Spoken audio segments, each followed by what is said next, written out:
Hi friends, good afternoon, good evening, सत श्री अकाल, आदाब, नमस्कार। आप सभी खैरियत में होंगे। एक वीक हो गया। हम क्या है कि बहुत व्यस्त रहते हैं, लेकिन चूंकि आप लोग पीछे लग जाते हो हमारे कि वीडियो नहीं डाला, तो हम जो है आपको 1 वीक में एक बार वीडियो जरूर डालेंगे। ये हमारा प्रॉमिस है। एनटीटी के अभ्यर्थियों, अगेन फिर हम सॉरी फील करते हैं कि हम विदेशी भाई बहनों के लिए वीडियो अगली बार डालेंगे, because just we are not so much free. Anyway, NTT के जो कैंडिडेट्स हैं उनकी डेट्स आपको पता है 9 दिसंबर को लगी हुई है। तो मैं समझता हूँ कि इस बार डेफिनेटली फैसला होगा और आपका केसेस भी बहुत अच्छे हैं। जजेस बहुत बारीकी से केसेस को सुनते हैं हाई कोर्ट में। कोई चिंता करने की कोई आवश्यकता नहीं है।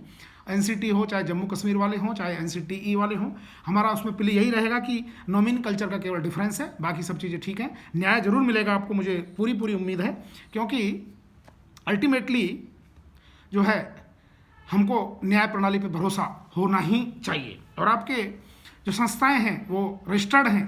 रिकॉग्नाइज होना इतना मायने नहीं रखता जितना संस्थाएं रजिस्टर्ड हैं। क्वेश्चन केवल कहाँ उठ रहा है? जहाँ संस्थाएं रजिस्टर्ड ही नहीं है, यानी संस्थाएं जो है वो फर्जी हैं, उनके ऊपर तो क्वेश्चन उठना भी चाहिए। हम भी इस बात का सपोर्ट करते हैं। बट जो संस्थाएं रजिस्टर्ड हैं तो डेफिनेटली वो समकक्ष ही मानी जाएंगी। चाहे वो जैसे कि हम लोग सेक्रेटरी की एग्जाम जो है, चाहे हमने दिल्ली से करी हो, चाहे हमने राजस्थान से करी हो, चाहे मध्य प्रदेश से करी हो, समकक्ष तो है वो मानता। तो यहाँ पर भी हमारा प्ली यही रहेगा। और कई हमारे पास में जजमेंट है, सुप्रीम कोर्ट के भी हैं, माननीय उच्च न्यायालय के भी हैं, इसलिए आपको घबराने की कोई आवश्यकता नहीं है। हम आपको दिलासा दिलाते हैं। लेकिन हाँ, इतना जरूर है क्योंकि पर्टिकुलर केसेस की अब जो है बंचिंग अलग अलग हो गई है। तो मेरा तो आपसे यही, मैं ये नहीं कह रहा कि जो है आप लोग मेरे यहीं आकर के और रिट फाइल करो। मैं आपको निःशुल्क सर्विसेज प्रोवाइड करता हूँ, किसी प्रकार की कोई प्रॉब्लम नहीं है। You have to spend your expenditures only, that's all. तो मैं, क्योंकि इसमें क्या है कि मैं जो कह रहा था कि बंच जो है अलग अलग बन गए हैं, इंडिविजुअल केसेस की अलग अलग सुनवाई होती है, इसलिए रिट दायर करना बेहतर रहेगा। मैं अभी भी आपको कह रहा हूँ। अभी एक पैरामेडिकल डिपार्टमेंट का एक केस था, जो आपके लैब टेक्नीशियन है, उसकी एक भर्ती थी, जिसका मैंने एक केस दायर किया था। अभी ऐसे बहुत से केसेस पड़े हुए हैं हम माननीय उच्च न्यायालय में, कम से कम 50-60 तो होंगे ही। मैंने भी एक दायर करी थी यार। उसमें क्या है कि जैसे पैरामेडिकल का जो सर्टिफिकेट है वो नॉर्मली 18/11/2020 को जारी हुआ है, और जो फॉर्म भरने की अंतिम तिथि थी वो थी 2/7/2020। तो 2/7/2020 तक वो सर्टिफिकेट होना चाहिए था, जिसके बाद 2/7/2020 को वो सर्टिफिकेट है राजस्थान सरकार के द्वारा दिया हुआ, वो वैलिड माना गया है। लेकिन यहाँ पर आज मेरा केस लगा हुआ था, उसमें नोटिस अभी जारी नहीं हुई। क्यों नहीं हुई है? क्योंकि सर्टिफिकेट का इश्यू आ गया था। तो मेरा यहाँ कहने का मतलब है कि केसेस को केस टू केस जो माननीय उच्च न्यायालय है वो देखते हैं। तो ये नहीं है कि एक कैंडिडेट को के फेवर में फैसला आ गया तो उसे सभी को लाभ मिल जाएगा, नहीं, ऐसा नहीं है, क्योंकि केस मेरिट टू मेरिट पर डिपेंड करता है। अब हमें वापस चांस मिला है कि हम इसको प्रूव करेंगे कि हमने अप्लाई कब करा था और एग्जैक्टली हमने सर्टिफिकेट वहां से कब प्राप्त किया था। यदि डिपार्टमेंट का दोष है कि डिपार्टमेंट ने यदि जानबूझकर सर्टिफिकेट को डिले किया है, तो हम ये प्रूव करने की कोशिश करेंगे। तो कहने का मतलब यह है कि case to case it varies. Same issue NTT के साथ होगा, सेम इश्यू जो है ये पैरामेडिकल जो कैंडिडेट्स हैं उनके साथ होगा, सेम इश्यू बाकी जितनी भी एग्जाम्स होती हैं, जितने भी हैं। तो इंडिविजुअल केसेस डिपेंड करता है, अपनी अपनी मेरिट जो होती है ना, वो केस की निश्चित रूप से अलग अलग होती है। बट माननीय न्यायालय बहुत ही बारीकी से सुनते हैं। आज हमें बहुत ही बारीकी से सुना, बहुत अच्छे से हमने एक्सप्लेन किया। बट हमने अभी उसमें नेक्स्ट डेट ले ली है, नेक्स्ट डेट तक हम उसमें अमेंड कर देंगे। I have already inform the petitioner, ठीक है।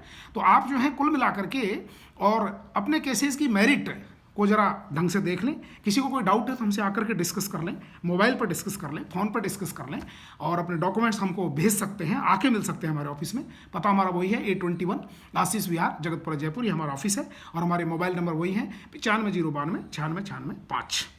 आज काफ़ी हम व्यस्त थे क्योंकि हमारे 2 केस लगे हुए थे पैरेलली। एक जोधपुर उच्च न्यायालय में लगा हुआ था और एक जयपुर उच्च न्यायालय में लगा हुआ था। जोधपुर उच्च न्यायालय में हमारा इन पर्सन, मेरा खुद का पर्सनल केस था, और काफ़ी मज़ा आया आज उसमें, और काफ़ी राहत भरी खबर जो है वो है। अभी हम उसको डिस्क्लोज नहीं करेंगे, बट वो काफ़ी राहत भरी खबर है। जब फाइनली हम जो है उसमें जीत जाएंगे, then I will disclose it, don't worry. ऐसे ही आपके साथ होगा। हम वादा करते हैं कि हम जो है अगली पेशी पर वहीं जाकर के हम जो है आर्ग्यू करेंगे, और हम अर्जेंट हियरिंग वगैरह लगाने के कारण से ये बहुत शॉर्ट डेट जो है आपको मिल गई है। तो हम आपके साथ हैं, निश्चित रूप से हम अच्छी पैरवी करेंगे, केसेस को बहुत बारीकी से हम समझाएंगे। हम बहुत होमवर्क करते हैं, हम आपको फ्रेंकली बता रहे हैं, बिकॉज आई नो द जो पेन होता है, I know the pain of the candidates. मुझे पता है, because I have faced all these things. मैं ये सब चीज़ों से गुजर चुका हूँ, इसलिए गुजरे हुए जमाने की बातें हैं ये। तो घबराने की आवश्यकता नहीं है। आपका जो पेन होता है उसको हम अपना पेन मान करके और चलते हैं, क्योंकि हमें पता है कि अगर हमारी थोड़ी सी मेहनत करने से किसी का भला हो जाता है, किसी बेरोजगार भाई बहन को अगर नौकरी मिल जाती है माननीय न्यायालय के द्वारा, क्योंकि डिपार्टमेंट में बहुत ज़्यादा बायस होता है। रेलवे डिपार्टमेंट जैसा बायस डिपार्टमेंट हमने कहीं नहीं देखा। अभी स्टेट गवर्नमेंट भी इस मामले में हम देख रहे हैं, आपके जो एनटीटी वाले केस हैं उसमें अभी हमारा इस फील्ड में जो है एक्सपीरियंस थोड़ा सा कम है कि कहाँ कहाँ बायसनेस है। बाकी हमने देखा, वैसे तो हम प्रैक्टिकल फील्ड में देखते ही हैं, पुलिस वाला है, लाल बत्ती क्रॉस कर गया, आपसे बिना बात ही 100 रुपये रख लेता है, रसीद नहीं देता है, पट्टा है जो। मैंने भी फेस किया है ये। एक रोज मेरे को पकड़ लिया, मैंने 181 पर कंप्लेंट ठोक दी, 100 रुपये लौटा गया। मैंने कहा रसीद के साथ लूंगा मैं अब। तो ऐसा होता है, तो कोई चिंता वाली बात नहीं है। डिपार्टमेंट यदि बायस है तो हम लोग जो हैं, न्याय का दरवाज़ा तो हमारे लिए खुला हुआ है, और न्याय के दरवाजे के नीचे ही ये जो बायसनेस है, आर्बिट्रीनेस है, ये निरंकुशता है, ये जो है क्लियर होती है।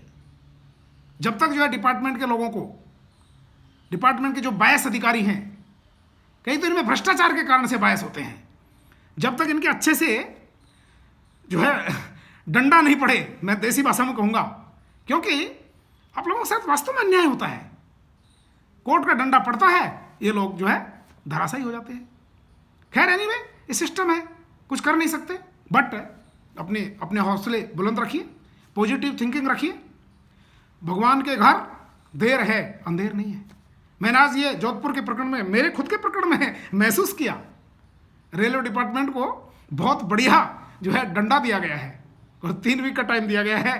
3 वीक तक वो डंडा चलेगा और रेलवे को मुंह की खानी पड़ेगी।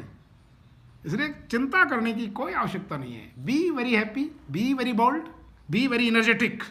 आई am with you at all. Clear?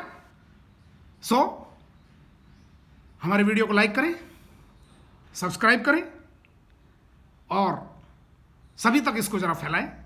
अपना फीडबैक भी हमको दें, क्योंकि आपके फीडबैक जब हमको मिलते हैं तो हमें प्रेरणा मिलती है, और जब प्रेरणा मिलती है तो फिर हम आपके लिए संघर्ष करते हैं, और जब हम संघर्ष करते हैं आपके लिए तो निश्चित रूप से एक दिन आपको विजयश्री मिलेगी। झंडा ऊंचा रहे हमारा, विजय विश्व तिरंगा प्यारा। ऐसे हमारा जो झंडा है हमेशा ऊंचा रहेगा, चाहे वैसे, अदरवाइज तो डंडे के बल पर। क्योंकि कभी भी सीधी उंगली से क्या होता है, सीधी उंगली से घी नहीं निकलता है, उंगली को कभी कभी टेढ़ी करनी पड़ती है। तो हम बैठे हुए हैं टेढ़ी करने के लिए। Don't worry, have a nice day, thank you very much. जोश के साथ Vande Mataram, good day, bye bye.